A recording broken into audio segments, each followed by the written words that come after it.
ఆమేన్. పరిశుద్ధ బైబిల్ గ్రంథంలో ఇర్మియా గ్రంథం 8వ అధ్యాయం 18వ వచనం నుండి 22వ వచనం వరకు రాయబడినటువంటి లేఖన భాగాన్ని మనం చదువుకున్నాం. చదవబడిన లేఖన భాగంలో మనకు అర్థమయ్యేది ఏంటంటే, సియోనులో యెహోవా సియోనులో లేకపోయినా అనే మాట మనం చదువుతున్నాం. ఆమె రాజు ఆమెలో లేకపోయినా అనే మాట మనం చదువుతున్నాం. 22వ వచనంలోకి వస్తే, గిలాదులో గుగ్గిలము లేదా,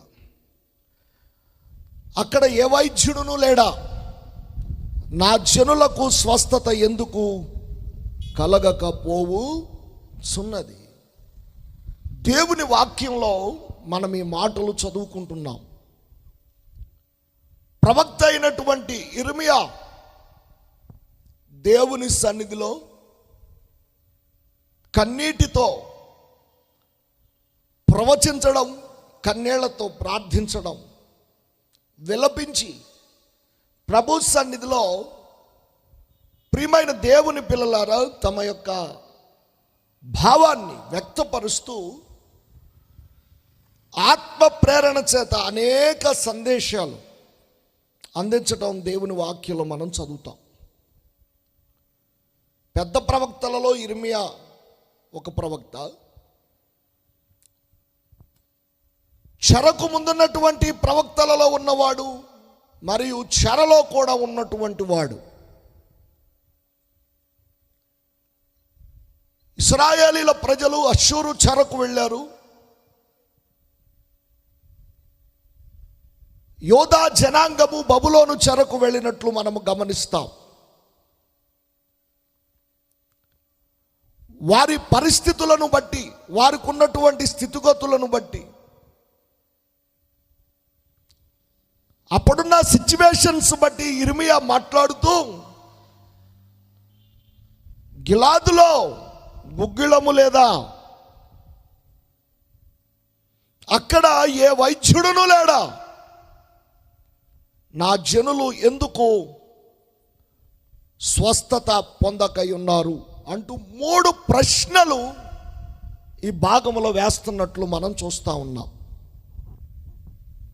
ఒకటి, గిలాదులో గుగ్గిలము ఏమీయూ లేదా. మొదటి ప్రశ్న ఏంటి చెప్పండి? గిలాదులో గుగ్గిలము ఏమీయూ లేదా. రెండో ప్రశ్న ఏంటి? అక్కడ ఏ వైద్యుడును లేడా. రెండో ప్రశ్న ఏంటి చెప్పండి? అక్కడ ఏ వైద్యుడును లేడా. మూడో ప్రశ్న ఏంటి? నా జనులకు స్వస్థత ఎందుకు కలగకపోవచ్చున్నది. నా జనులకు స్వస్థత ఎందుకు కలుగకపోవచ్చున్నది.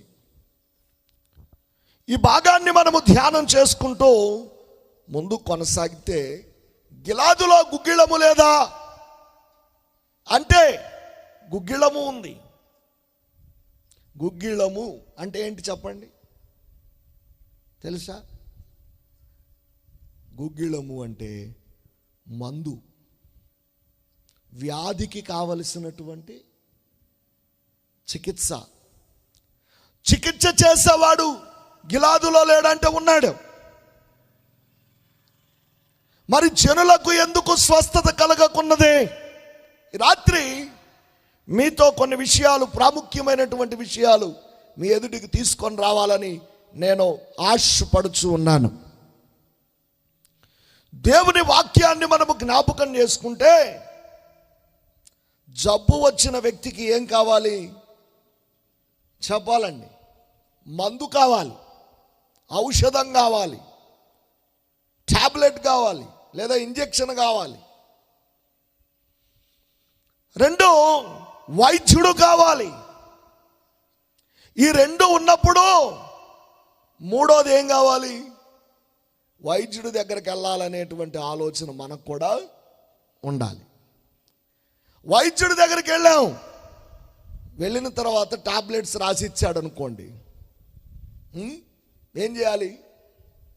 ఖచ్చితంగా మందు వాడాలా లేదా? వాడకపోతే ఏం జరుగుద్ది? డాక్టర్ గారి దగ్గరికి వెళ్ళి వచ్చానులే, ఇంకా నేను మందు వాడకపోయినా పర్వాలేదు అనుకుంటే ఏం జరుగుద్ది? డబ్బులు పోతాయి, మందులు అక్కడ ఉంటే జబ్బు కూడా ఎక్కువ అవుద్ది. అంతే కదా? చెప్పరేటి? హల్లెలూయా. అంతేనా కాదా? డాక్టర్ దగ్గరికి వెళ్ళాము, డాక్టర్ దగ్గరికి వెళ్ళిన తర్వాత ప్రిస్క్రిప్షన్ తీసుకున్నాము, మెడిసిన్ తెచ్చుకున్నాము. తెచ్చుకున్న మెడిసిన్ వాడుకుంటే ఏం జరుగుద్ది? స్వస్థత కలుగుద్ది, ఆరోగ్యం వచ్చింది. ఇప్పుడు ఈ ఈ భాగంలో ఒక ప్రత్యేకమైనటువంటి ప్రాంతం పేరు చెప్పాడు. ఆ ప్రాంతంలో ప్రత్యేకమైనటువంటి ఔషధాన్ని గురించి చెప్తున్నాడు. అయినా కూడా ఆ జనులకు ఏం కలగట్లేదట? స్వస్థత కలగడం లేదు. ఏం కలగట్లేదండి? అందరూ చెప్పాలి హల్లెలూయా. స్వస్థత కొంచెమైనను కలుగుటలేదు. దేవుని వాక్యంలో ఇదినో మీతో కొన్ని విషయాలు జ్ఞాపకం చేయాలని ఆశపడతా ఉన్నాను. గిలాదు అనేది చాలా జాగ్రత్త, కొన్ని మాటలు వినండి. గిలాదు అనేటువంటి ప్రాంతం యోర్దానుకు అవతల ఉన్నటువంటి ప్రాంతం. దేవుని ప్రజలైన ఇశ్రాయేలీలు ఐగుప్తు దేశము నుండి బయలుదేరి వస్తున్నప్పుడు యోర్దాను దాటక ముందే ప్రియులారా గిలాదు ప్రాంతాన్ని రూబేనీయులు, ప్రత్యేకంగా యాకోబు కుమారులలో ఒక గోత్రం, రూబేనీయుల గోత్రం, ఈ స్థలం మాకు కావాలి, ఈ ప్రాంతం మాకు కావాలి అని ఏం చేశారట? దానిని ఎంపిక చేసుకున్నట్లు దేవుని వాక్యంలో మనం చూస్తూ ఉన్నాం. ఈ గిలాదు అనేటువంటి ప్రాంతం, ప్రియమైన దేవుని పిల్లలారా, కొండలు కలిగినటువంటి ఒక ప్రత్యేకమైన స్థలం. ఆ కొండ ప్రాంతాన్ని రూబేనీయులు ఎన్నుకొని యోర్దానుకు అవతల రూబేనీయులు నివాసం చేసినట్లుగా దేవుని వాక్యంలో మనం చదువుతుంటాం. కొన్ని సందర్భాల్లో దీనిని, ఆ ప్రాంతాన్ని గిలాదు కొండ అనే పేరుతో కూడా పిలిచారు. ఒక వచనం చదువుతారా? ఆదికాండం 31 అధ్యాయం 21 వచనాన్ని దేవుని వాక్యం చదువుదాం. ఆదికాండం 31 అధ్యాయం.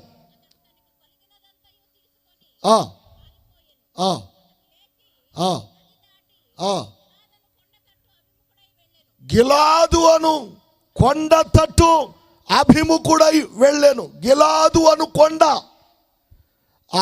అక్కడ ఉన్న నేపథ్యం అంతా ఇప్పుడు మనం ధ్యానం చేసుకోవడానికి కుదరదు, కానీ ఆ ప్రాంతానికి గిలాదు అనేటువంటి కొండ అనే పేరుతో ఆ ప్రాంతాన్ని పిలవడం దేవుని వాక్యంలో మనం చదువుతూ ఉన్నాం.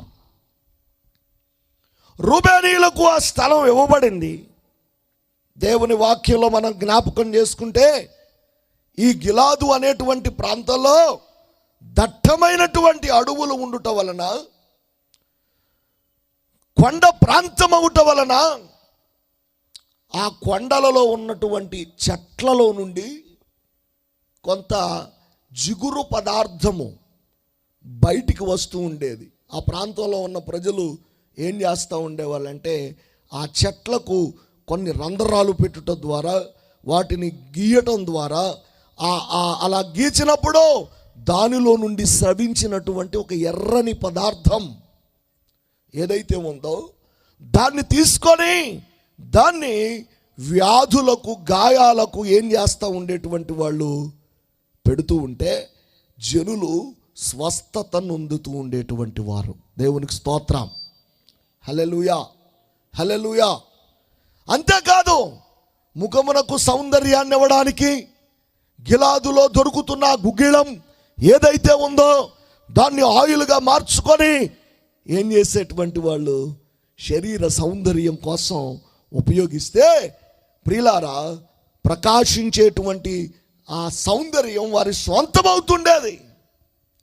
బైబిల్ గ్రంథంలో ఎస్తేరును ప్రియులారా, రాజు ముందుకు తీసుకొని వెళ్ళడానికి ఈ గుగ్గిళ్ళము నుండి తీసిన ఆయుల చేతనే తన ముఖాన్ని సౌందర్యం చేసి రాజు ఎదుటికి తీసుకొని వెళ్ళినట్లు ఆ చరిత్ర చెప్తా ఉంది. ప్రియమైన దేవుని పిల్లలారా, సొలొమోను నిమిత్తమై సొలొమోను ప్రసంగాలు వినడానికి షేబా దేశపు రాణి వచ్చినప్పుడు గిలాదులో ఉన్నటువంటి ఆ గుగ్గిళము నుండి తీసినటువంటి ఆ పరిమళ ద్రవ్యాన్ని తీసుకొని షేబా దేశపు రాణి కూడా వచ్చినట్లు పరిశుద్ధ బైబిల్ గ్రంథంలో ఇవన్నీ మనం చదువుతాం. దేవునికి స్తోత్రం. హల్లెలూయా, హల్లెలూయా. ప్రియులారా, పరిశుద్ధ లేఖనాలు మనం చూస్తే గిలాదు అనేటువంటి ప్రాంతం ఏదైతే ఉందో, ఈ గిలాదు అనేటువంటి ప్రాంతానికి ఒక ప్రత్యేకత ఉంది. చాలా విశేషమైన సంగతులు గిలాదును గురించి పరిశుద్ధ లేఖనాల్లో వ్రాయబడ్డాయి. ఇదేనా గిలాదులో గుగ్గిళ్ళము లేదా? ఏ వైద్యుడు అక్కడ లేడా? అయినా జనులు ఎందుకు స్వస్థత నొందకుండా ఉన్నారు అనేటువంటి విషయాన్ని మనం ధ్యానం చేస్తున్న క్రమంలో గిలాదులో ఉన్నటువంటి ప్రత్యేకత ఏంటో కొన్ని విషయాలు మీకు చెప్పిన తర్వాత ఆ జనులు ఎందుకు స్వస్థత నొందకుండా ఉన్నారో రెండవ మాట మీ ఎదుటికి తీసుకొని వచ్చి ఈ రెండు మాటలు చెప్పి మీ ఎదుట నేను సెలవు తీసుకోవాలని ఆశపడుతున్నాను. దేవునికి స్తోత్రం. హల్లెలూయా, హల్లెలూయా, హల్లెలూయా. గిలాదు ఇదొక ప్రాంతం, కొండ ప్రాంతం, సస్యశ్యామలమైన ప్రాంతం. ఈ ప్రాంతానికి ఉన్నటువంటి విశేషం ఏంటో ఒకటి రెండు మాటలు దేవుని వాక్యంలో నుండి మీ ఎదుటికి తీసుకొని రావాలని ఆశపడతా ఉన్నాను. ఇర్మియా గ్రంథం 22వ అధ్యాయం లేఖనంలో నుండి దేవుని వాక్యం చదువుకుందాం. ఇర్మియా గ్రంథం 22వ అధ్యాయం 6వ వచనాన్ని దేవుని వాక్యం చదువుదాం. యోధా రాజుల వంశస్థులను గూర్చి యెహోవా ఇలాగు సెలవిచ్చుతున్నాడు, నా ఎన్నికలో నీవు గిలాదు వలె ఉన్నావు. దేవునికి స్తోత్రం చెప్పండి, గట్టిగా స్తోత్రం చెప్పండి. ఎన్నిక లేని నన్ను నీవు ఎన్నో కొని చిన్నవాడానని చింతిల్లు నన్నోగని ఎన్నిక లేని నన్ను నీవు చిన్నవాడానని చింతిల్లు నన్నోగని పిలచి ప్రత్యేక పరచితివి, మలచి శరీర అమర్చితివి.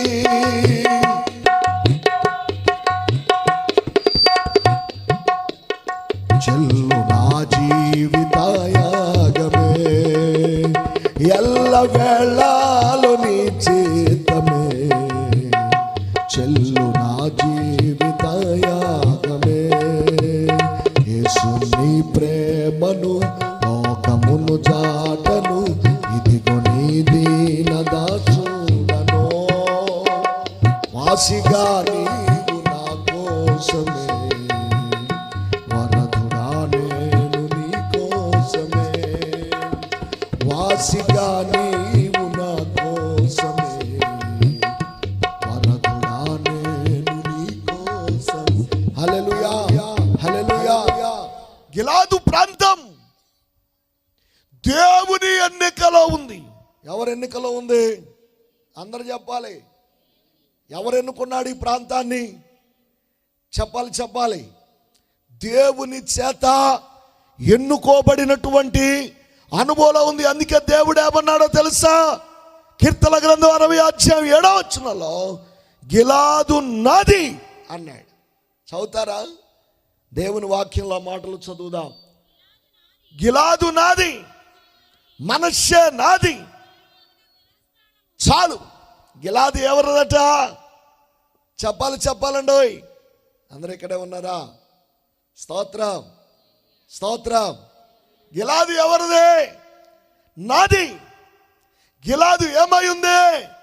నా ఎన్నికలో ఉంది అంటే దేవుని ఏర్పాటులో ఉన్నటువంటి ప్రాంతం. గిలాదు ఏమై ఉంది చెప్పండి, చెప్పాలి. దేవుని ఏర్పాటులో ఉంది. దేవుడు ఏర్పరుచుకున్నటువంటి స్థానం, ఒక ప్రత్యేకత సంతరించుకున్నటువంటి స్థానముగా గిలాదు పట్టణమును మనము చూస్తూ ఉన్నాం. గిలాదు ప్రాంతమును మనము చూస్తూ ఉన్నాం.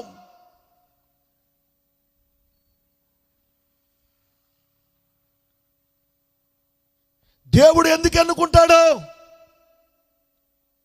దేవుడు ఒక ప్రాంతాన్ని ఎన్నుకున్నప్పుడు ఎన్నుకున్నటువంటి ఉద్దేశం ఏంటి? వాక్యములో దేవుని వాక్యం చదువుకుందాం. ఎఫెసీయులకు రాసిన పత్రిక 1వ అధ్యాయం దేవుని వాక్యంలో నుండి ఈ మాటలు మనము చదువుదామా? ఎఫెసీయులకు రాసిన పత్రిక 1వ అధ్యాయము దేవుని వాక్యంలో నుండి 4వ వచనం చదువు. ఇట్లనగా తన ప్రియుని యందు అనుగ్రహించిన తన కృపా మహిమకు కీర్తి కలుగునట్లు తన చిత్త ప్రకారమైన దయా సంకల్పము చొప్పున స్వీకరించుటకై ముందుగా తన కోసం నిర్ణయించుకొని పరిశుద్ధులమును నిర్దోషులమునై ఉండవలనని జగత్తు పునాది వేయబడక మునిపే ఎందుకు ఏర్పాటు చేసుకున్నాడు? ఎందుకు దేవుని ఎన్నికలో ఉంది?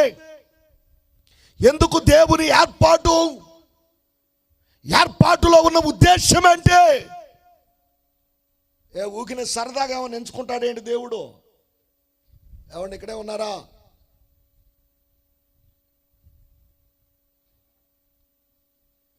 అస్సలు ఈ దరిద్ర అలవాటు ఇప్పుడు పోతుందో కానీ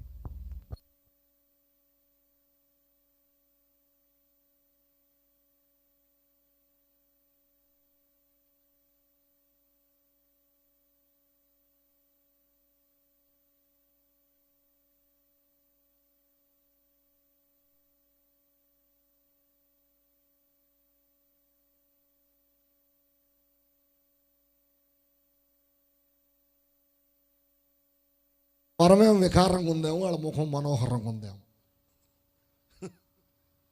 కొద్దిగా దృష్టి పెట్టండి. దేవునికి స్తోత్రం కలుగును గాక. దేవుడు ఎందుకు ఎన్నుకుంటాడు ఒక వ్యక్తిని? ఒక ప్రాంతాన్ని ఎన్నుకున్నా, ఒక వ్యక్తిని ఎన్నుకున్నా ఎందుకు ఎన్నుకుంటాడు?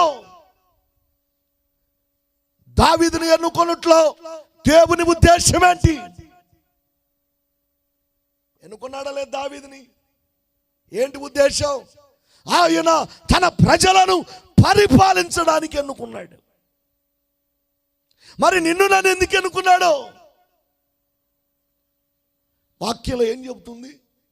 దేవుని వాక్యం సెలవిస్తుంది ఏంటంటే, మనము తన ఎదుట పరిశుద్ధులమును నిర్దోషులమునై ఉండవలెనని జగత్తు పునాది వేయబడక మునిపే క్రీస్తులో మనలను ఏం చేసుకున్నాడు ఆయన? హల్లెలూయా, హల్లెలూయా. ఇప్పుడు గిలాదు నాదే.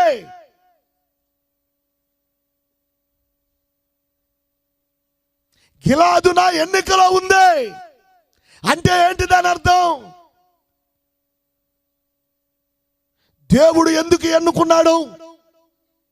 ఆ ప్రాంతం పట్ల దేవునికున్న ఉద్దేశం ఏంటి? మీకు ముందుగానే చెప్పా, దేవుడు ఏదో ఒక ఉద్దేశంతో ఒక వ్యక్తిని ఎన్నుకున్నా, ఒక ప్రాంతాన్ని ఎన్నుకున్నా, ఆయనకు ఒక ప్రత్యేకమైన ఉద్దేశం ఉంది.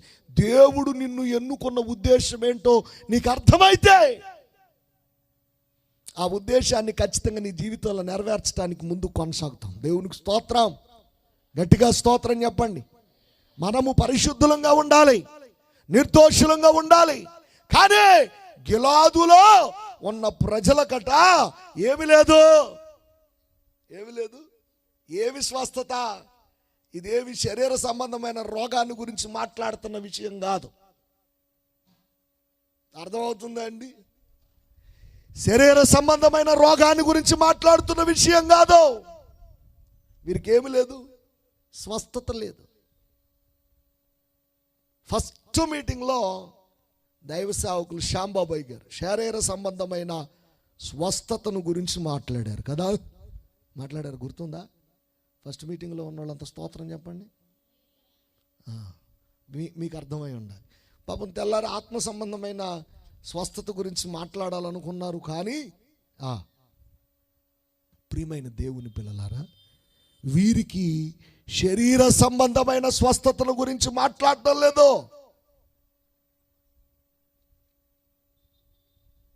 దేవుని వాక్యమును మనము జ్ఞాపకం చేసుకుంటే, దేవుని ఎన్నికలో ఉన్న వ్యక్తి, దేవుని ఎన్నికలో ఉన్నటువంటి వ్యక్తి, దేవుని ఎన్నికలో ఉన్నటువంటి ప్రాంతం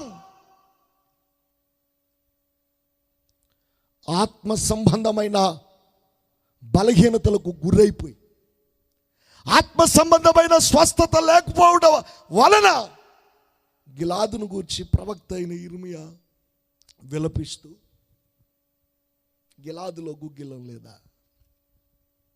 ఏ వైద్యుడు అక్కడ లేడా? వైద్యుడున్నా, గిలాదులో గుగ్గిలమున్నా, మరి నా జనులు ఎందుకు స్వస్థత నొందకై ఉన్నారు? దేవుని ఉద్దేశాల్లో, దేవుని ఎన్నికలో పరిశుద్ధులుగా ఉండవలసిన వీరు ఏమైపోయారు? ఏమైపోయారండి?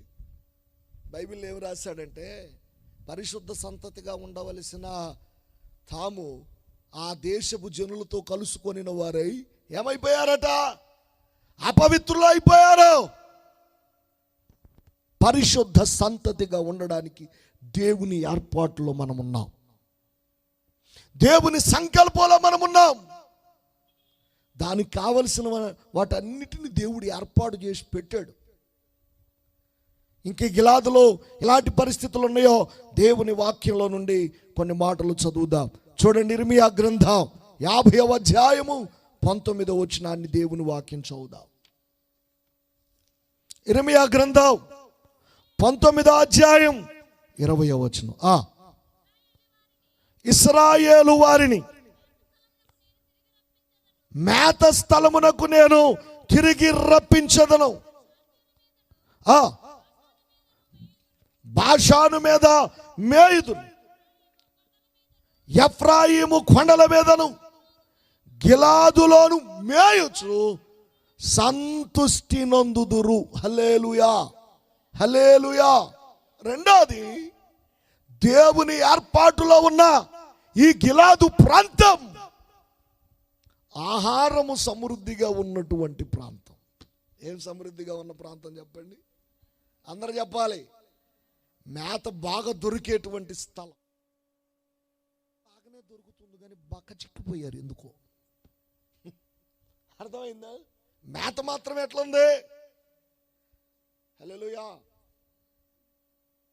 మీకు అర్థం అవడానికి చెప్తా. ఎంత తిన్నా అట్టే ఉన్నాడు అనుకో, ఏమంటారు?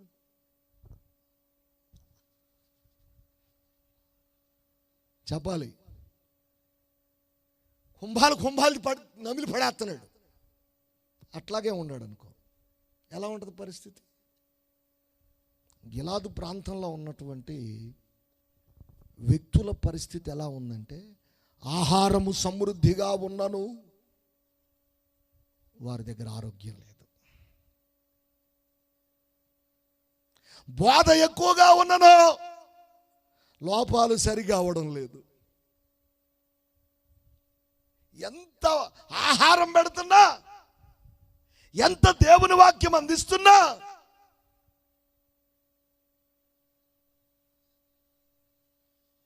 ఏమండి, స్తోత్రం, ఎంత మేతన్న పెట్టనివ్వండి. పాట పాడుతున్నా, పచ్చిక గల్ల చోట్ల నన్ను పరుండజేయును, శాంతికరమైన జలముల యొద్ద నన్ను నడిపించును, లోయలలో లోతులలో యెహోవా నా కాపరి. ఎంత బాగా పాడుతామండి. లోయల్లో లోతుల్లో యెహోవా నా కాపరి అని పాడుతున్నాం. మేత సమృద్ధిగా దొరుకుతుంది, ఏమండి, పుష్టిగా తింటున్నాము, అయినా రోగిష్టోడుగానే ఉంటున్నాం. దేవుని ఎన్నికలో ఉన్నా పరిశుద్ధత లేదు, ఆహారం సమృద్ధిగా ఉన్నా ఎట్టున్నావు? ఎట్టున్నావు? ఆ బెతస్తా కోనేడు పక్కన, ఆ కోనేటి పక్కన పడి ఉండోడు పడ్డట్టు ఎన్ని సంవత్సరాలైనా ఎట్టుంటున్నావు? ఎక్కడేసిన కొంగడరా అంటే అక్కడే. ఆత్మీయతల అభివృద్ధి లేదు, ఎదుగుదల లేదు. అందుకే ఒకరోజు పౌలు అన్నాడు, కాలమును బట్టి చూస్తే మీరు ఇప్పటికే బోధకులై ఉండాలి, కానీ ఏమైపోయారు మీరు? ప్రకృతి సంబంధులైన మనుషుల్లాగా ఉన్నారు కాబట్టి బలమైన ఆహారం మీకు పెట్టడానికి వీలు కుదరట్లేదు. మీరు ఇంకా ఏం తాగాల్సిన వాళ్ళే చెప్పాలండి. పాలు తాగాల్సిన 5 సంవత్సరాలు వచ్చినట్టు పాలే తాగుతుండు అనుకో, ఏమంటారండి కదా? అంటే ఎక్కడో లోపం ఉంది. దేవుని ఎన్నికలో ఉన్న పరిశుద్ధత లేని స్థితి, దేవుని ఏర్పాటులో ఉన్న పరిశుద్ధత లేని స్థితి, ఆహారము సమృద్ధిగా ఉన్న ఎదుగుదల లేనటువంటి పరిస్థితి.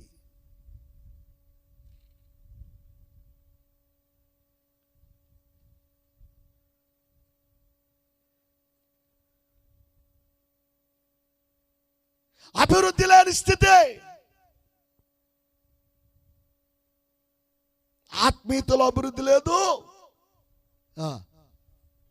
పరిశుద్ధతలో అభివృద్ధి లేదు, నియమం లేదు.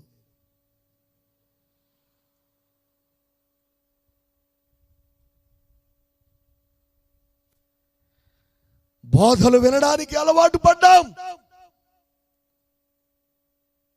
దాన్ని జీవితంలోనికి అన్వయించుకోవడానికి ఇష్టపడడం లేదు.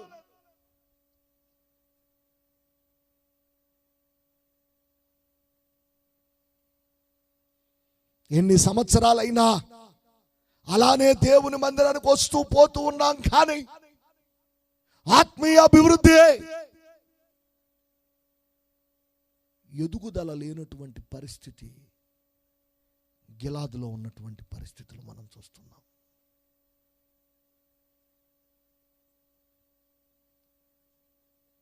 బహు సమృద్ధి అయినటువంటి ఆహారం ఉన్న ప్రాంతం అనడానికి ఇంకొక వచనం చదువుతారా? సంఖ్యాకాండం 32వ అధ్యాయం 1వ వచనం, దేవుని వాక్యం చదువుదాం.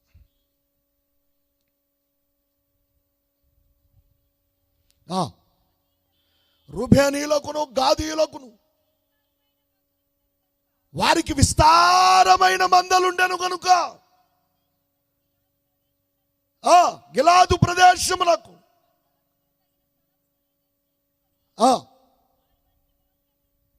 మాకు ఈ స్థలం ఇమ్మని అడిగినట్లు దేవుని వాక్యంలో మనం చూస్తున్నాం. తీసుకోవడానికి అడిగి తీసుకున్నారు, కానీ ఏం పొందట్లేదు, అభివృద్ధి పొందట్లా, దీవించబడట్లా, ఎదుగుదల లేని స్థితి. ఎంత తిన్నా పరగడిపే.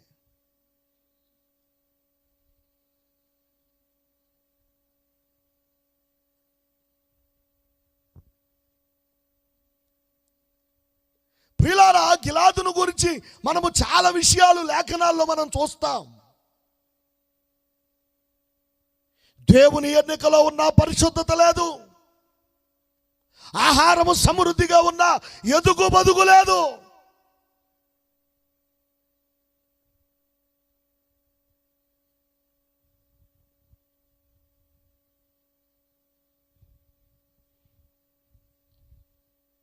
ఈ గిలాదును గురించి మనం ఇంకా ఆలోచన చేస్తే లేఖనం ఏమి సెలవిస్తుందో చూడండి. న్యాయాధిపతుల గ్రంథం 11వ అధ్యాయం 1వ వచనాన్ని చదువుదాం.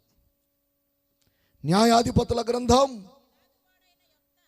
గిలాదు వాడైన యొప్తా పరాక్రమము గల బలాఢ్యుడు, అతడు వేశ్య కుమారుడు. గిలాదు యెఫ్తాను కనెను. గిలాదు భార్య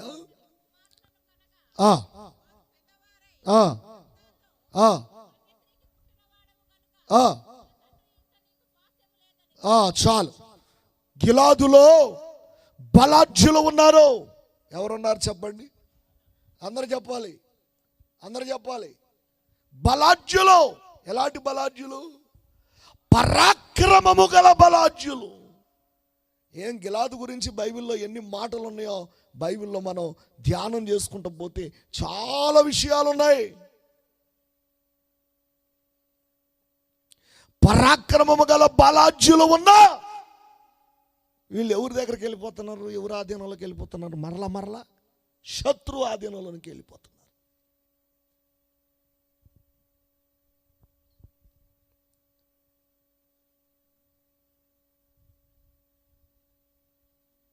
పరాక్రమము గల బలాఢ్యుడైనటువంటి యెఫ్తా లాంటి యోధులు గిలాదులో నుండి లేచినా ఈ దేవుని ప్రజలైనటువంటి వాళ్ళు మరలా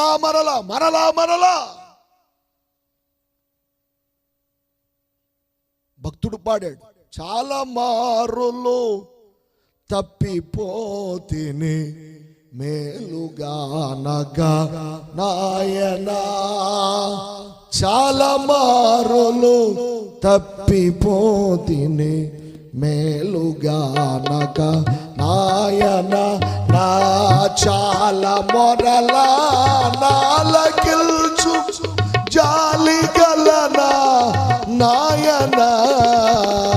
నా చాలా మొరలా నాలకిల్చుము జాలి గలనా నాయన. నన్ను దిద్దుము చిన్న ప్రాయము సన్నుతుండగు.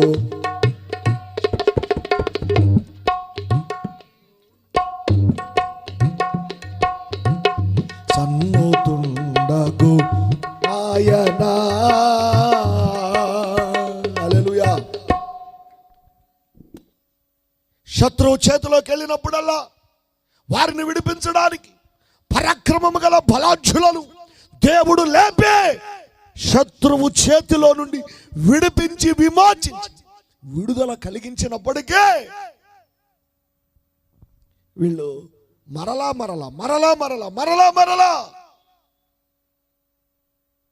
న్యాయాధిపతుల కాలం అనగానే ప్రజలలో ఒక సమర్పణ లేని కాలం. యెహోషువ గ్రంథంలో యెహోషువ కాలంలో ఒక అద్భుతమైన తీర్మానం. మీరు ఎవరిని సేవించినా సేవించకపోయినా మేము ఎవరిని సేవిస్తాము? యెహోవానే సేవిస్తాం. యెహోషువ కాలంలో యొర్దానును చీల్చిన విశ్వాసం.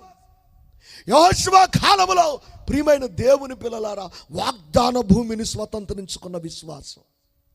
యెహోషువ కాలంలో యెరికో గోడలు కూల్చిన విశ్వాసం.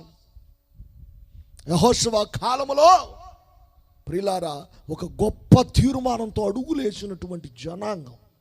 రాను న్యాయాధిపతుల కాలం వచ్చేసరికి ఒక న్యాయాధిపతి రాడు, శత్రు చేతిలో చిక్కుకోగానే మరలా దేవుడు వారిని విడిపించటం.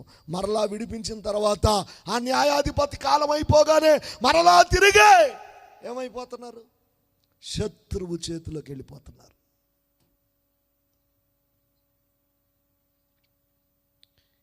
ఎంత పరాక్రమం కలిగిన వారు ఉంటేనే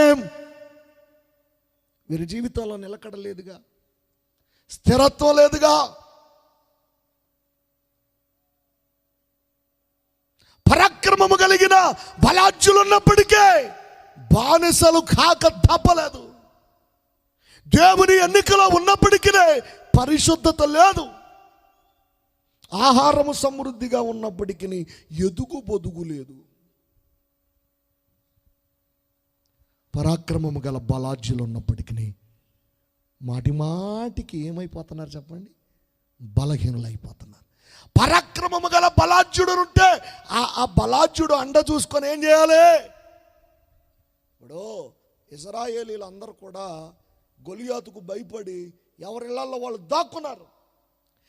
సౌలు రాజు కూడా బయటికి రాలేనటువంటి పరిస్థితి. దేవుని బలం మీద ఆధారపడి యుద్ధ భూమిలోకి దిగి గొలియాతును ఓడించి గొలియాతు శిరస్సు నరికిన తర్వాత దావీదు అండ చూసుకొని అందరూ బయటకు వచ్చారు. చప్పట్లు కొట్టండి, స్తోత్రం. దావీదు అండ చూసుకొని ఏం చేశారు? అందరూ బయటకు వచ్చారు. ఇప్పుడు ఈ గిలాదు వాడైనటువంటి పరాక్రమశాలి అయినటువంటి యెఫ్తా అండ చూసుకొని వీళ్ళు ఏం చేయాలి? కొండ బాగాల్సింది బదులు యెఫ్తా బాగాని వీళ్ళు ఏమైపోయారు? మళ్ళా చెప్పండి. నిజంగా మీకు మాట చెప్పాలనుకుంటున్నాను ఈ సందర్భంగా. జోసెఫ్ శాస్త్రయ్య గారు వెళ్ళిపోయాడో ఇక ఈ సావాసం ఉండదో అనుకున్నారు. స్తోత్రం, హల్లెలూయా. ఆయన ఉండగా ఏమన్నారు తెలుసా? ఒక ఒక ఒక ఒక ఒక సావుకుడు ఒక ఆయన అన్నాడంట, 2 కుంటోళ్ళు 3 ముసలాళ్ళు, ఇంకెవరున్నారు అందులో అన్నాడు. ఏంటంట? 2 కుంటోళ్ళు 3. 2 కుంటోళ్ళు అంటే ఎవరంటే మా నాన్నగారు ఒక కుంట, ఆయనకు 2 కాళ్ళు ఇరిగినాయి. నాకైతే ఏకంగా మీ అందరికి తెలుసు అంగవైకల్యం కలిగి ఉన్నాను. 2 కుంటాళ్ళు 3 ముసలాళ్ళు అంటే ఒక కృపానందం గారు, ఇంకొక ఆయన ఇస్సాక్ గారు, ఇంకొక ఆయన ఎలీషా గారు. 3 ముసలాళ్ళు 2 కుంటోళ్ళు ఏం చేస్తారా? దేవుని మహిమ కోసం చెప్తున్నాను. దైవజనుని అభిషేకం, ప్రత్యేకమైనటువంటి కృప, దేవుని కృప మా మీద ఉండుటను బట్టి సహవాసాన్ని దీవించాడు. చపలు కొట్టండి, గట్టిగా చపలు కొట్టండి. బలహీనతలో బలమా, బహుమానములో మహిమా. బలహీనతలో కొట్టాలి, చపలు కొట్టు. మానములో మహిమా, వెలిగే వరమా, ఓ పావురమా. దిగిరా దిగిరా త్వరలో, వెలిగే వరమా, ఓ త్వరలో. పావురమా సంగముపై రాలునిదే జ్వాలలుగా. హల్లెలూయా హల్లెలూయా హల్లెలూయా. అభిషేకాలంకృతమై అపవాదిని గూర్చెదమే. అభిషేకాలంకృతం.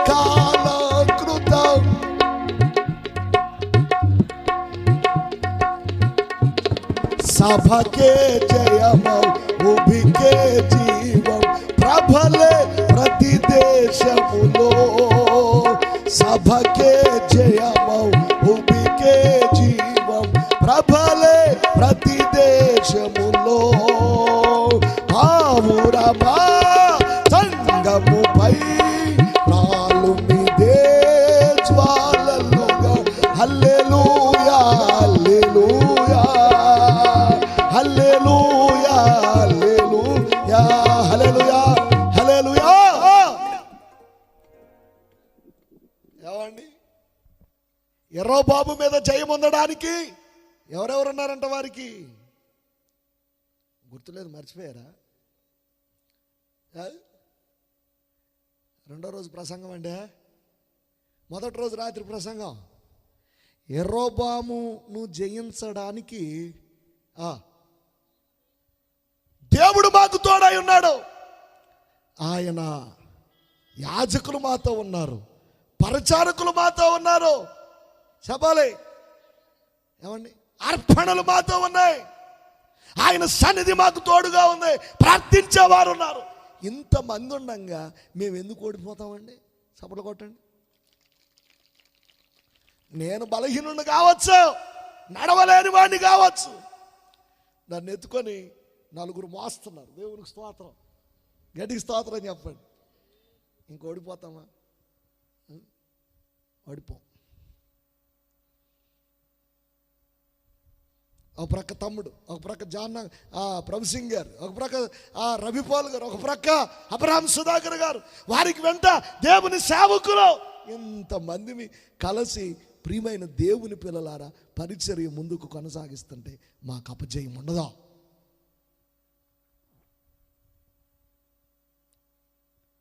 అపజయం ఎరుగని జయశీలుడైన యేసు మాతో ఉన్నాడు. కానీ గిలాదులో ఉన్నటువంటి ప్రాంత ప్రజలకు పరాక్రమశాలి అయిన బలాఢ్యుడైన గిలాదు ఉన్నప్పటికీ మరలా ఏమైపోయారు? ఓడిపోయారు. ఒక న్యాయాధిపతి రావటం, ఆయన పోగానే మళ్ళీ ఓడిపోవటం, మరలా శత్రువు చేతి కిందకి వెళ్ళిపోవటం, వారి దురవస్థలోనికి వెళ్ళిపోవటం.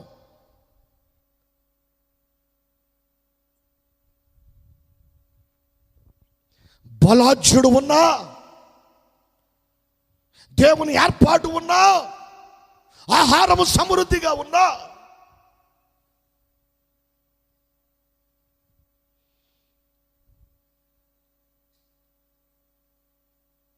వీళ్ళు ఎట్లున్నారంట? నా జనులు ఇంకా ఏం పొందట్లేదు, స్వస్థత పొందకై ఉన్నారు. ఇంకొక బలమైన వ్యక్తిని మీకు పరిచయం చేయాలనుకుంటున్నాను. గిలాదును గురించి మనము ధ్యానం చేసినప్పుడల్లా ఆ వ్యక్తి మనకు జ్ఞాపకం లేకపోతే చాలా కష్టం. గిలాదులో ఏముంది? గిలాదు పరిస్థితి ఏంటి? గిలాదులో ఉన్నటువంటి విశిష్టత ఏంటి అంటే, దేవుని వాక్యములో నుండి ఒక వ్యక్తిని మీకు జ్ఞాపకం చేస్తా రండి.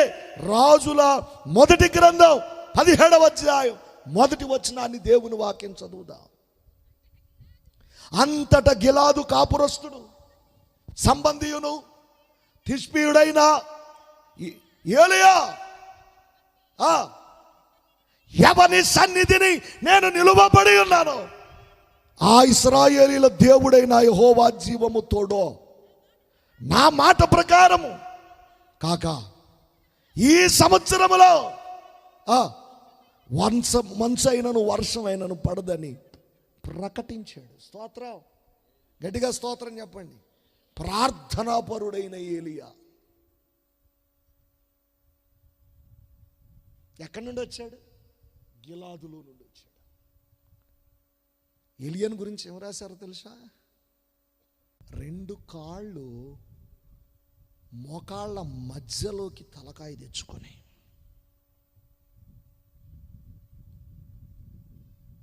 దేవుని సన్నిధిలో పోరాట పట్టిమ చేసిన వాడు,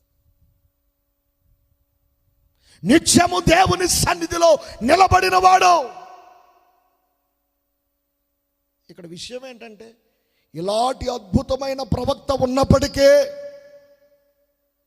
వర్షం ఆగిపోమంటే ఆగిపోయినటువంటి శక్తివంతమైన ప్రవక్త ఉన్నప్పటికీ, మరల వర్షం కురమంటే కురిసిన శక్తిమంతుడైన ప్రవక్త ఉన్నప్పటికీ, అవసరతను బట్టి వర్షం రమ్మంటే వచ్చింది, ఆగిపోమంటే ఆగిపోయింది. అవసరమును బట్టి అగ్ని కురవమంటే కురిచిందే, అగ్ని ఆగిపోమంటే ఆగిపోయింది. హల్లెలూయా, హల్లెలూయా. ఏం చిన్న విషయం అనుకుంటున్నారా? మీ చేత అవుద్దా వర్షం కురిపీయటం? మంత్రులు, ముఖ్యమంత్రులు మేఘమదనాలు చేస్తున్నారు, సుఖమేమి లేదు. వర్షమేం కురిపించలేకపోతున్నారు. ఒక్క వ్యక్తి మాటను బట్టి వర్షం కుర్రమంటే కురిసింది, ఆగిపోమంటే ఆగిపోయింది. మంచు కుర్రమంటే కురిసింది, ఆగిపోమంటే ఆగిపోయింది. అగ్ని కుర్రమంటే కురిసింది, ఆగిపోమంటే ఆగిపోయింది. ఇంత శక్తివంతమైన ప్రవక్త, ప్రార్థనాపరుడైన ప్రవక్త ఆ ప్రజల మధ్య ఉన్నప్పటికీ వీళ్ళు బయలును పూజించడం మానలేదండి.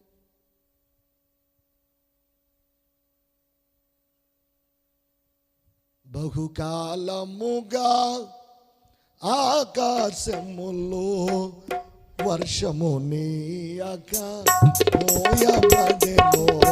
బహుకాలముగా ఆకాశములో వర్షము నీయక మోయబడెను. ఇంత కలిగిన దైవజన ప్రార్థన దాగము పుట్టకపోయే, ఇంత కలిగిన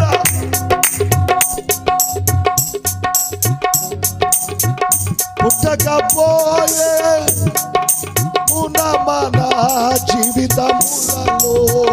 సంగమున మన జీవితములలో బలిపీఠములు కూలిపోయే మరలి రండి దైవ జనమా, ప్రభుని పిలుపిదే తరలి రండి, మరలి రండి దైవ జనమా. దేవుని తోట మిడతల పాలై పాడైపోయేను, బీడుగా మారెను. దేవుని తోట మిడతల పాలై పాడైపోయేను, బీడుగా మారెను. మత్తులారా మేల్కో, మొరలిడరండి మత్తులారా,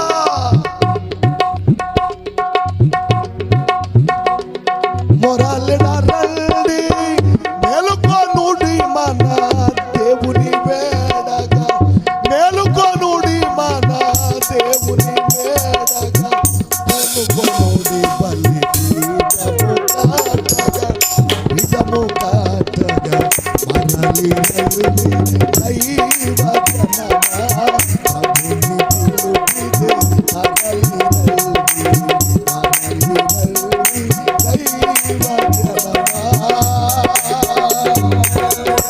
హల్లెలూయా, హల్లెలూయా, హల్లెలూయా. ప్రార్థనా పరుడు ఉన్నా వీళ్ళు బయలును విడిచిపెట్టినటువంటి స్థితి. ఏమండి, బయలు కోసం శరీరాన్ని కోసుకునే స్థితి. ఓ బయలా తొందర రా అనే పరిస్థితి.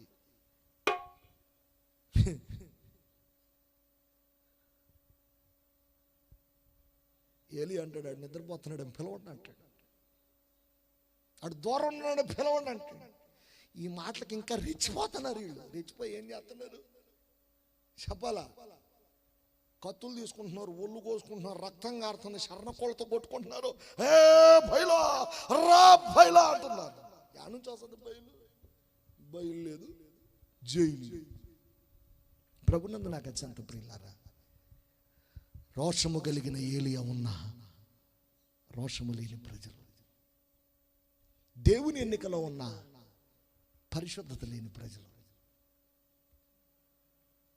సమృద్ధి అయిన ఆహారం ఉన్నా ఎదుగు బతుకులేనటువంటి పరిస్థితి, పరాక్రమం కలిగిన బలాజ్యులున్న బలహీనులైనటువంటి మనుషులు. ఇప్పుడు మనం చదువుకున్న వాక్యంలోకి రండి. ఇర్మియా గ్రంథం 8వ అధ్యాయం 22వ వచనం. ఏటట చెప్పాలి, గిలాదులో గుగ్గిలము ఏమీ లేదా, అక్కడ ఏ వైద్యుడును లేడా, ఎందుకు నా జనులకు స్వస్థత కలగట్లా? ఏమండో, గిలాదులో ఏముంది? దేవుని ఏర్పాటు ఉంది. గిలాదులో ఏముంది? ఆహారం సమృద్ధిగా ఉంది. గిలాదులో ఏముంది? పరాక్రమం కలిగిన బలాజ్యులు ఉన్నారు. గిలాదులు ఎవరున్నారు? ప్రార్థనా పరులైన యోధులు. ఏలియా ఉన్నాడు. నెక్స్ట్ గిలాదులో ఏముంది? గుగ్గిలము కూడా ఉంది. ఆ గుగ్గిలం ఏంటో తెలుసా? యేసు రక్తం. స్తోత్రం చెప్పండి, గడికి స్తోత్రం చెప్పండి. ఆ మొక్కను ఇలా చీల్చగానే చీల్చిన ఆ బెరడు, చీలబడిన ఆ బెరడు, ఆ చెట్టు యొక్క ఆ బెరడులో నుండి ఎర్రని ఒక దార ప్రవహిస్తూ ఉంటే దాన్ని పట్టి ఎండబెట్టి ఏం చేస్తారు? దాన్ని మెడిసిన్గా వాడతారు. దాన్నే గుగ్గిలము అన్నారు.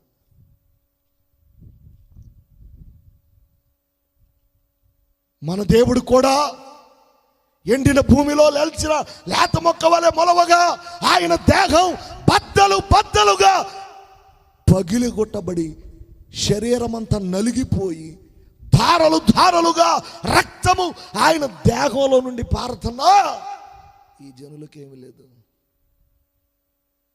లేదు, స్వస్థత లేదు. గుగ్గిలమున్నా స్వస్థత లేదు. ఔషధం ఉన్నా స్వస్థత లేదు. వైద్యుడు ఉన్నా స్వస్థత లేదు. యేసు ప్రభు చెప్పిన మాట ఏంటి? నేను పాపులను పిలువ వచ్చి తిని గాని నీతిమంతులను పిలువ రాలేదన్నాడు.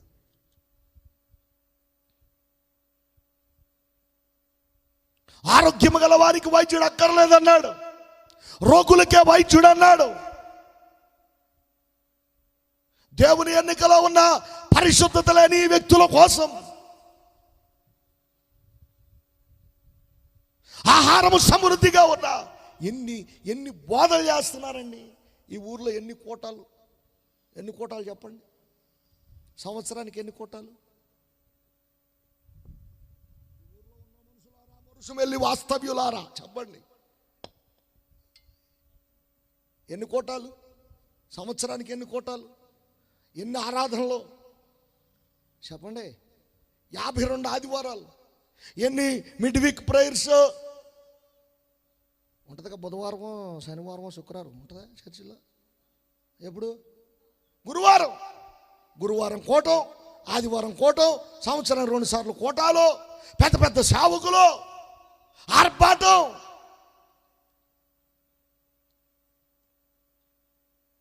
ఎన్ని కోటాలు జరిగినా, ఎంత వాక్యం బోధించినా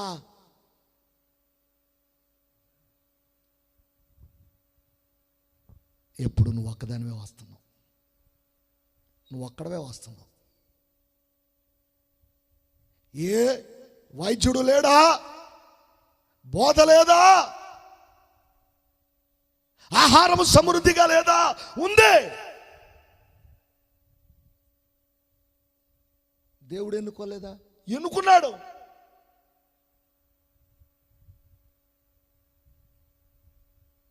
పరాక్రమం కలిగిన బలాఢ్యుడో, పట్టిన దాన్ని విడవకుండా వచ్చినటువంటి ఒక ఉత్తమమైన దైవజనుని సమక్షంలో కట్టబడిన సేవే మందే.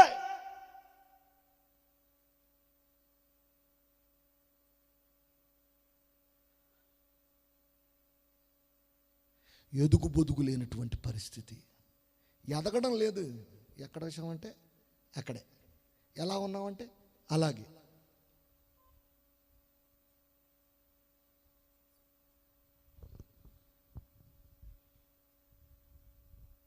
వైద్యుడు లేడంటే ఉన్నాడు. మందు లేదంటే ఉంది. కానీ ఈ జనులకేం లేదు.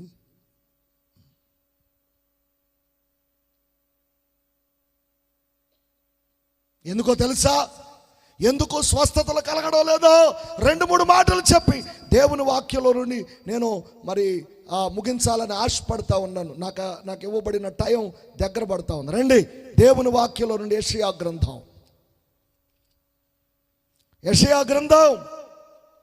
1వ అధ్యాయం 5-6 వచనాలు దేవుని వాక్యం చూద్దాం. వీళ్ళ దగ్గర ఉన్న స్వభావం ఏంటి? ఏమండి, ఏం చేసే స్వభావం కలిగిన వాళ్ళు? తిరుగుబాటు. నిత్యము తిరుగుబాటు చేయొచ్చు. ఎలా ఇంకను కొట్టబడుదురు. ప్రతివాడు నడినెత్తిన ఏం కలిగి ఉన్నాడు? వ్యాధి. ఏముందంటే వీళ్ళని ఎత్తిన చెప్పాలా? వీళ్ళకి రోగం ఏడొచ్చింది అసలు? చెప్పండి, రోగం ఎక్కడొచ్చింది? కాలుకి వస్తే బాగుండు, లేకపోతే చెయ్యికి వస్తే బాగుండు. ఏం చేసుకోవచ్చు? అరే బ్రెయిన్ డెడ్ అయిందండి.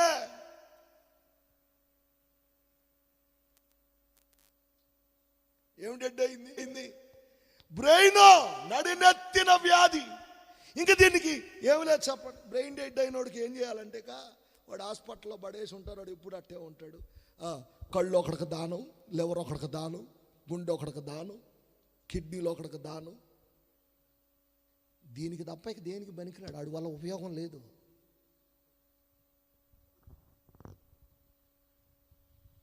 ప్రతివాడు నడినెత్తిన ఏం కలిగి ఉన్నాడు? వ్యాధి కలిగి ఉన్నాడు. అరికాలు మొదలుకొని తల వరకు స్వస్థత కొంచెమైనా లేదు. బ్రెయిన్ డెడ్ అయింది అనుకో, కాళ్ళు పనిచేయవు, చేతులు పనిచేయవు, కళ్ళు పని చేయవు, నోరు పని చేయదు, ఏం పని చేయదు. ఇక జీవశ్యామలాగా అలా పడి ఉంటాం అంతే. కారణం ఏంటంటే నడినెత్తిన వ్యాధి కలిగి ఉన్నాడు. నడినెత్తిన వ్యాధి కలిగి ఉన్నాడు కాబట్టే వీడు ఎట్టయిపోయాడు చూస్తారా? దేవుని వాక్యంలో 2వ వచనం చదువుదాం. 6వ అధ్యాయము దేవుని వాక్యం చదువుదాం. 10వ వచనాన్ని 9వ వచనం. ఆయన నువ్వు పోయి ఈ జనులతో ఇట్లనము, మీరు ఏం చేస్తారు? నిత్యము వింటానే ఉంటారు కానీ ఏం చేయరట. చూడండి, గ్రహింపు లేదు. కారణం ఏంటి? బ్రెయిన్ డెడ్ అయింది, బుర్ర ఖరాబ్ అయింది. ఇంక వీడిని బాగు చేయగలిగినోడు ఎవరు లేడండి.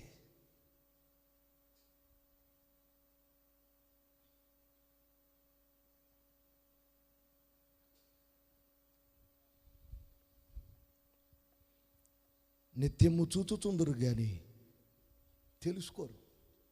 ఇట కళ్ళు తెరిచా ఉంటారు, పెచ్చోళ్ళలాగా చూస్తూ ఉంటాడు అంతే.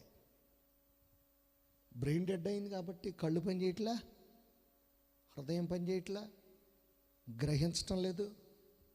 ప్రియమైన దేవుని పిల్లలారా, ఏం రాశాడో చూడండి. వారు కనులతో చూచి, చెవులతో విని, హృదయముతో గ్రహించి, మనస్సు మార్చుకొని స్వస్థత పొందకపోవునట్లు. అసలు వీళ్ళకి వచ్చిన జబ్బు ఏంటో తెలుసా? మారు మనసు పొందనటువంటి జబ్బు. ఏ జబ్బు అండి? చెప్పాలి. వీళ్ళకి వచ్చిన జబ్బు ఏ జబ్బు చెప్పండి అమ్మా? మారు మనసు పొందని జబ్బు అనమాట. ఇంక ఈ జబ్బుని ఎవరు బాగు చేస్తారు? పరలోకం నుండి దేవదేవుడే వైద్యుడిగా దిగి వచ్చి ప్రాణం పెట్టే, రక్తాన్ని కార్చే, గుగ్గిలము ఇచ్చిన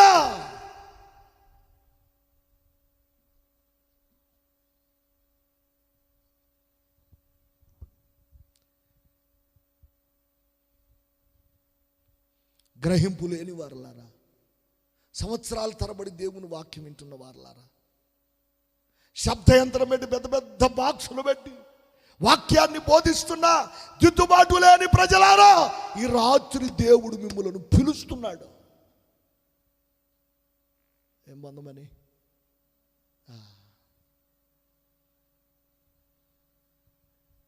ప్రయాసపడి భారమును మోసుకొనిచున్న సమస్త జనులారా, రండి, మీకు స్వస్థత ఇస్తా అంటున్నాడు, మీకు ఆరోగ్యం ఇస్తా అంటున్నాడు, మీకు విడుదల ఇస్తానంటున్నాడు.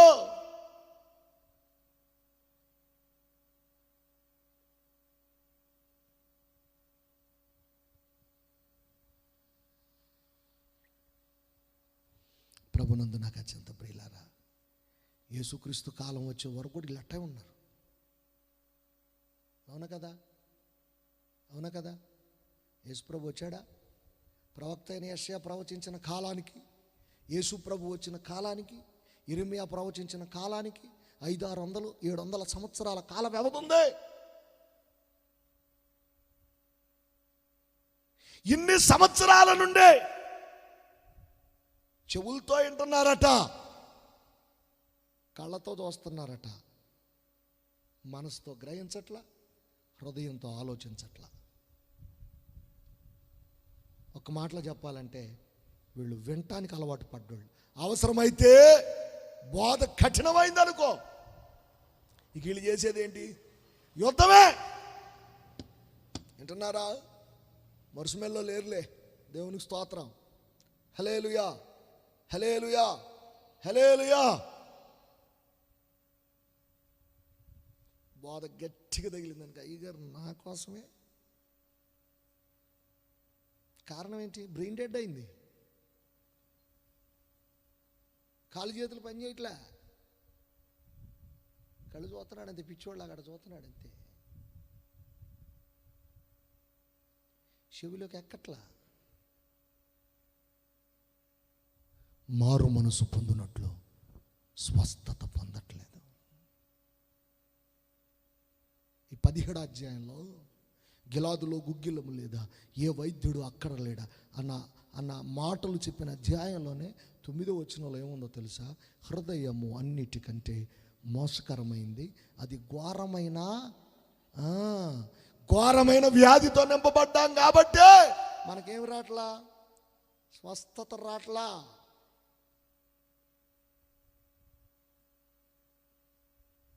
మరుసుమెల్లి నేను మా ఊరోళ్ళే అనుకున్నా, మీ ఊరోళ్ళు కూడా అట్టే తయారవుతున్నారు. ఏంటో తెలుసా? 8:30 గాంధీ గ్రౌండ్లోకి రావట్లేదండి. నాకు విషయం అర్థమైంది ఏంటంటే 8:30 తర్వాతనే కదా సీరియల్ ఆగిపోయేది. నిజం ఒప్పుకోండి, అవునా కదా?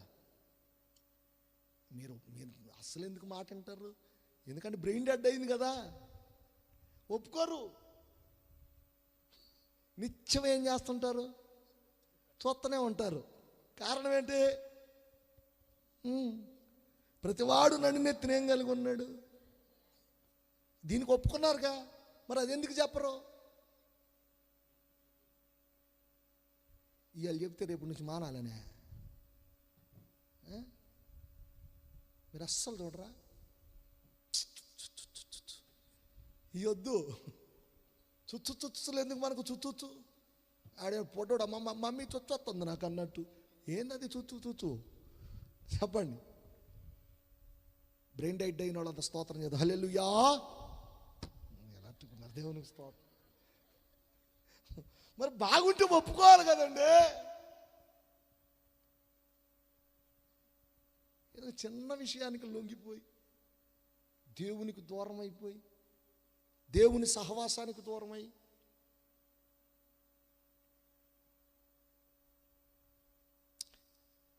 మిమ్మల్ని చూసి అసూయ పడేవాడిని నేను.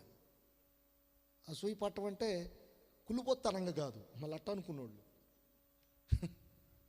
నాకేం కులిపోత్తనం ఉంది మరుసుమెల్లోళ్ళ మీద అసూయ అట్ట కాదు, అది కాదు నేను అనేది. మిమ్మల్ని గురించిన అసూయ ఏంటో తెలుసా? నాన్న ఇక్కడ శ్రమ పడ్డాడు కాబట్టి ఆ ఫలితం ఇక్కడ కనబడుతుంది అని అసూయపడు. అదొక ఆత్మ సంబంధమైన అసూయ, అంతేగాని వేరే రకమైన కులుబొత్తనంతో ఉండే అసూయ కాదు. కానీ ఈ సంవత్సరం మీటింగుల్లో జాన్ నాక్స్ అన్నాడు, నాకు మొదటి రోజు చాలా నిరాశ కలిగించిందంటే, జాన్ నాక్స్ అన్న మాటకి ఆయనకు మొదటి రోజేమో నాకు రోజు నిరాశగానే అనిపించింది. ఎందుకో తెలుసా?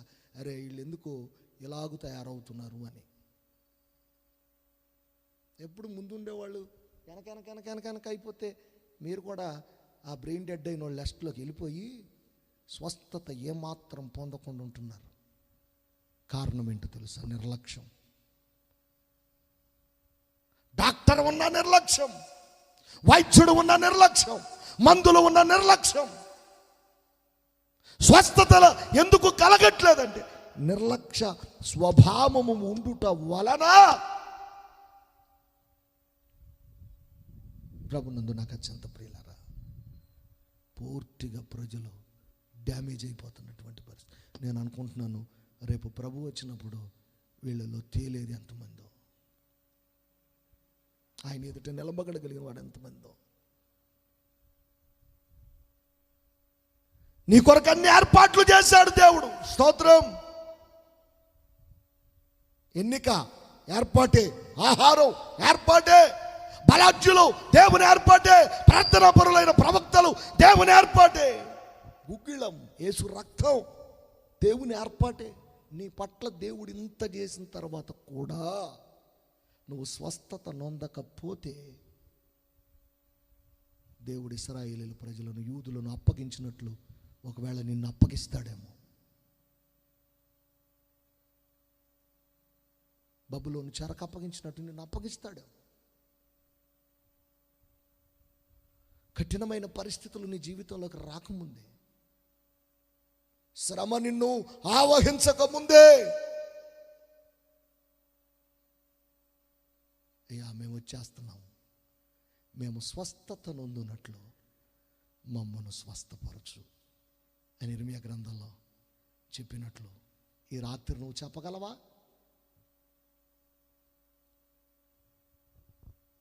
మేము స్వస్థత నొందునట్లు నీవు మమ్మను స్వస్థపరచు అని అడగగలవా? పాంప్లెట్లు వేసిన వాక్యం చదువుదాం.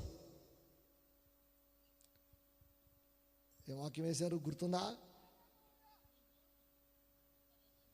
ఆడికి అట్ట ఉంది, ఏం చేద్దాం?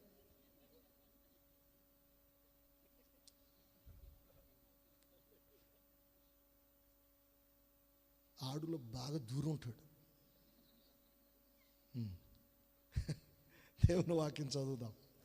ఇర్మీయా గ్రంథం 8వ అధ్యాయం 17వ అధ్యాయం చదువునాను, 14వ వచనం.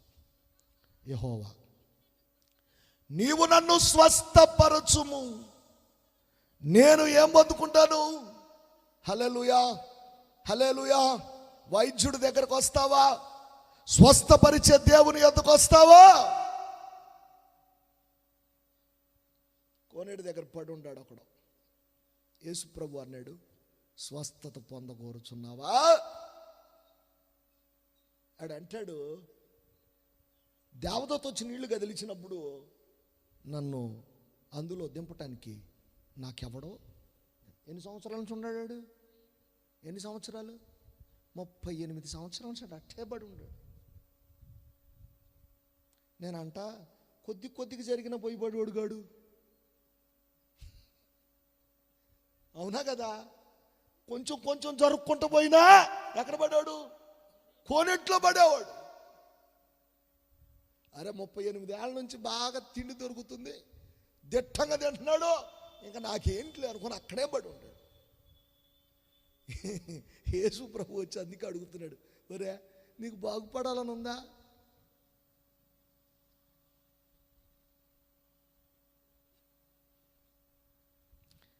ఓ మాట చెప్పనా, బాగు చేసే వైద్యుడు దగ్గరకు వచ్చిన నన్ను అందులో దించోడే ఊళ్ళేడు అంటున్నాడు. చాలామంది జీవితాలు అలాగే ఉన్నాయి. అడుగు ప్రభుని, నువ్వు నన్ను స్వస్థపరిచయ్యా. నిజంగానే నా నడినెత్తిన వ్యాధి కలిగి ఉన్నా, నా కొరకు సిలువనెక్కావు. గిలాదులో ఉన్న చెట్లు చీల్చబడినట్లు నీ దేహం చీల్చబడింది. గిలాదు చెట్లలో బెరళ్ళ నుంచి ఆ గుగ్గిలము స్రవించినట్లు యేసు రక్తం నా కొరకు స్రవించింది కదా. నీ రక్త దారాల్లో నన్ను స్వస్థపరచు. నీ రక్తం క్రిందకు వస్తున్నాను ఈ రాత్రి. నన్ను దిద్దు, నన్ను కడుగు, నేను సరి చేసుకుంటాను. నాకున్న అవకాశాలన్నీ సద్వినియోగం చేసుకుంటా. నీ ఎన్నికలో ఉన్నాను కదా, నీ ఏర్పాట్లోనికి వస్తాను, పరిశుద్ధ జీవితాన్ని ప్రారంభిస్తాను. ఆహారము సమృద్ధిగా ఉంది కదా, ఆహారము తింటూ పరలోక రాజ్యానికి, వాక్యం అనే ఆహారాన్ని ఆస్వాదిస్తూ పరలోక రాజ్యానికి సిద్ధపడతాడు. పరాక్రమము కలిగిన బలాఢ్యుడు నా ముందు నడుస్తూ ఉండగా అపవాదిని ఓడించుకుంటూ వెళ్తాను. ప్రార్థనా పరులైన ప్రవక్తలు మా ముందు నడిచి వెళ్ళారు కాబట్టే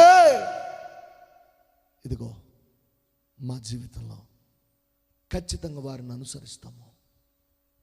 నీ రక్తం క్రిందకు వస్తున్నాము, గుగ్గిళము క్రిందకు వస్తున్నాము, వైద్యుడు అయిన నీ దగ్గరకు వస్తున్నాను, నన్ను స్వస్థపరచువా అని ప్రభుని అడిగితే ఈ రాత్రి ఆయన నిన్ను బాగు చేయడానికి సిద్ధంగా ఉన్నాడు. హల్లెలూయా, హల్లెలూయా. ఒకడిని మంచముతో పట్టి ఇంటిలోనికి దించితే యేసు ప్రభు అన్నాడు, కుమారుడా నీ పాపములు క్షమించబడి ఉన్నది. పాపములు క్షమించబడుట కంటే అద్భుతమైన స్వస్థత ఈ భూమి మీద మరొకటి లేదు. చప్పట్లు కొట్టి దేవుని మహిమపరచండి. స్వస్థత కోటాలు పెట్టి టచ్ అంటే పడిపోయి ఆడు పడుతున్నాడు, మళ్ళీ లేగుతున్నాడు, మళ్ళీ పడుతున్నాడు, మళ్ళీ లేగుతున్నాడు. ఏంటి సుఖం? అది కాదు. యేసు రక్తం క్రిందకు నీవు వచ్చి నీవు పవిత్రపరచబడి శుద్ధి చేయబడి కాళ్ళు చేతుల్లో నుండి ప్రవహించిన రక్తం, గాయాల్లో నుండి ప్రవహించిన రక్తం నీ వద్దకు వస్తూ ఉండగా ఆ రక్త ప్రోక్షణ క్రిందకు నీవు వచ్చి విడుదల నొందుతావా? అందరు లేచి నిలబడండి.